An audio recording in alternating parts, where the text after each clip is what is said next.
चाय बेचने वाली चुड़ैल और कूड़ा उठाने वाली चुड़ैल। रात के 3 बज रहे थे। पूरे रेलवे स्टेशन पर सन्नाटा था। जोर जोर से हवाएं चल रही थी।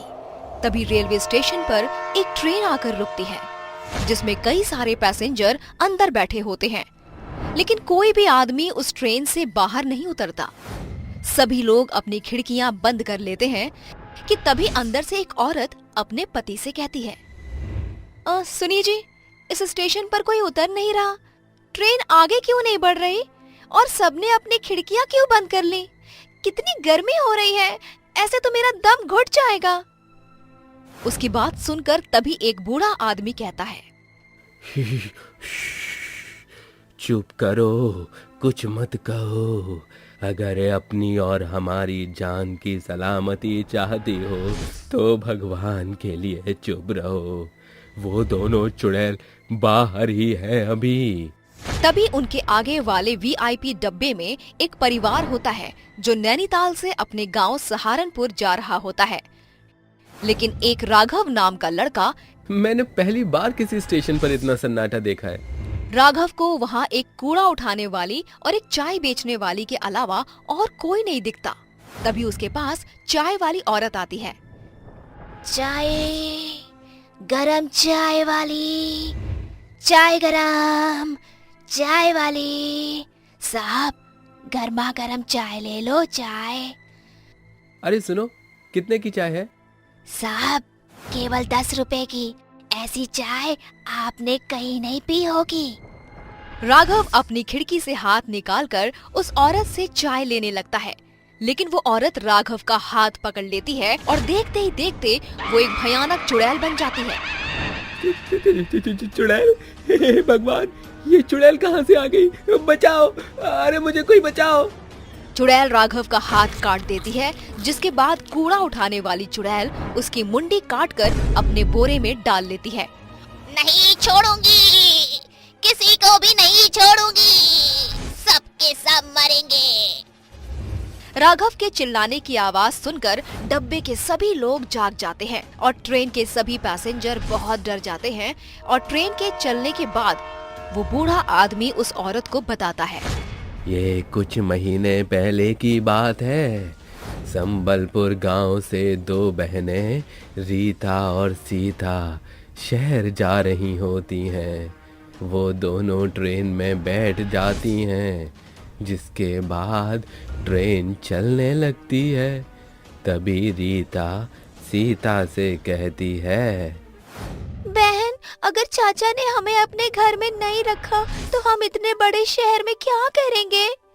देख बहन, हमें कुछ तो करना ही होगा, क्योंकि अब हमारे साथ हमारे माता पिता नहीं हैं जो हमारी देखभाल कर लेंगे। हमें खुद ही अपना ख्याल रखना होगा। उस स्टेशन पर एक कूड़ा उठाने वाला था और एक चाय बेचने वाला। ट्रेन के सभी पैसेंजर सो गए थे कि तभी सीता रीता से कहती है, बहन, बहुत जोरों की भूख लगी है, चलो चाय पीकर आते हैं। वो दोनों बहनें सुनसान स्टेशन पर ट्रेन से उतर जाती हैं, जिसके बाद सीता चाय लेने जाती है। वहीं रीता को प्यास लगती है, इसीलिए वो पानी पीने के लिए कूड़ा बिनने वाले से पूछती है, भाई साहब, मुझे बहुत जोरों से प्यास लगी है, क्या यहाँ पानी मिल जाएगा? कूड़ा बिनने वाला उसे बहुत ध्यान से देखता है, जिसके बाद वो उससे कहता है, उस कमरे में पीने के पानी की टोंटी लगी है, जाओ पी लो। रीता पानी पीने के लिए उस कमरे की तरफ जाने लगती है कि तभी वो कूड़ा बिनने वाला उसके पीछे पीछे आता है और कमरे का दरवाजा लगा देता है। अरे भाई साहब, ये तुम क्या कर रहे हो? दरवाजा खोलो, मुझे बाहर जाने दो।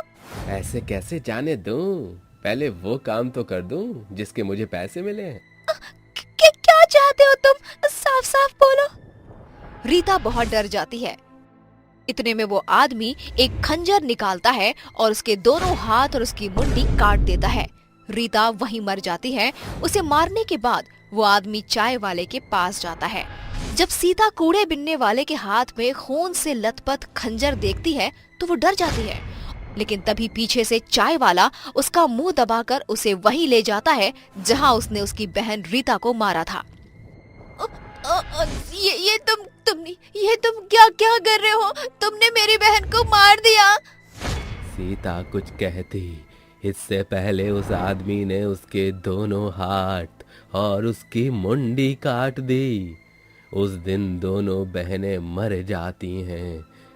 उनकी मौत क्यों हुई आज तक इस बात का पता नहीं चला। सरकार ने भी उन दोनों बहनों की मौत का पता नहीं लगाया, लेकिन उस दिन के बाद वो दोनों बहनें भयानक चुड़ैल बन गईं, जिसके बाद वो रेलवे स्टेशन से उतरने वाले हर एक पैसेंजर के हाथ और उनकी मुंडी काट देती हैं। लेकिन अगर ऐसे ही रहा तो वो दोनों चुड़ैल तो कई लोगों को मार देंगी। हाँ बिटिया, मैं जानता हूँ, इसीलिए मैं संबलपुर गांव से शहर जा रहा हूँ, जहाँ वे दोनों बहनें जा रही थीं। शायद वहाँ जाकर मुझे उन दोनों बहनों की मुक्ति का कोई रास्ता मिल जाए। वो बूढ़ा आदमी शहर में उन दोनों बहनों के रिश्तेदार यानी उनके चाचा जी के घर जाता है, जहाँ उसे पता चलता है कि उसके चाचा कुछ समय पहले ही गुजर चुके हैं।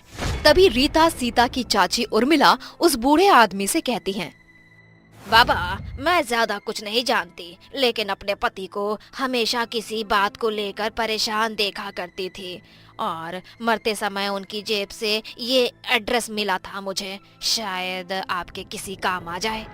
वो बूढ़ा आदमी उस एड्रेस पर पहुंच जाता है, जहां उसे एक बहुत ही जाने माने तांत्रिक बाबा मिलते हैं, जो उस बूढ़े आदमी से कहते हैं, उन दोनों बहनों की मौत उनके चाचा नत्थू लाल ने करवाई थी।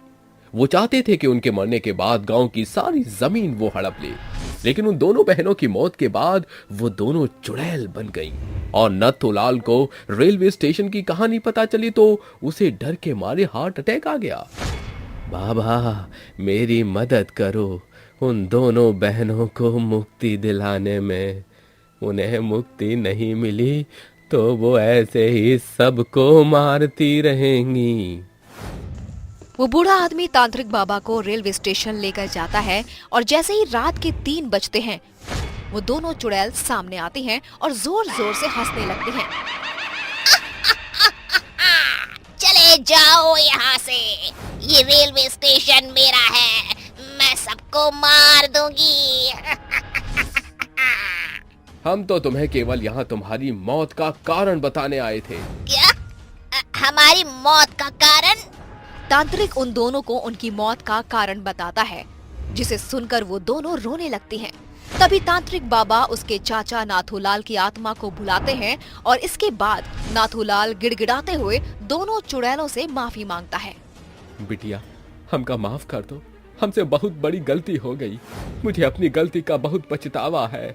जैसे मैं इस दुनिया को छोड़कर चला गया हूँ, तुम भी मुक्त हो जाओ। ये सच बात है कि अक्सर अपने ही हमें धोखा देते हैं, लेकिन अब हमारा यहाँ रहना भी ठीक नहीं है। हम दोनों मुक्ति चाहते हैं। तभी तांत्रिक बाबा उन दोनों के ऊपर पवित्र जल छिड़क देता है, जिससे वो दोनों चुड़ैलें जलने लगती हैं और उन्हें मुक्ति मिल जाती है।